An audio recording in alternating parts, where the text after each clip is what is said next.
इस नक्श का तरीक़ा ये है, सबसे पहले हम 19 बा लिखेंगे, बे इस तरह लिखेंगे, बे 19 लिखेंगे, 4 5 6 7 8 9 10 11 12 13 14 15 16 17 18 19।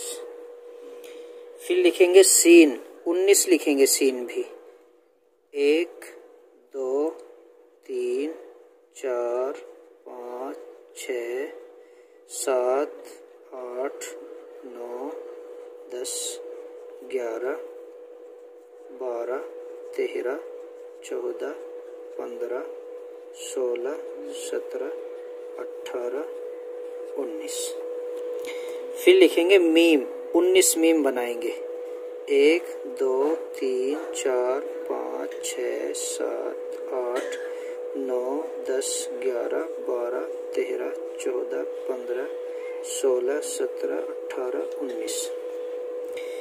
ये 3 हो गए, 3 बा 3 सीन 3 मीम, 19 लफ्ज़ हो गए।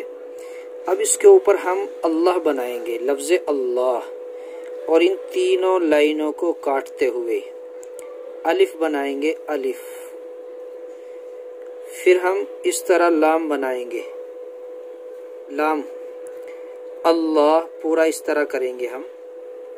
ये तीनों लाइन हमने काट दी, यहाँ से काटते हुए यहाँ हम पहुँच गए। तो ये हमारा नक्श तैयार हो गया।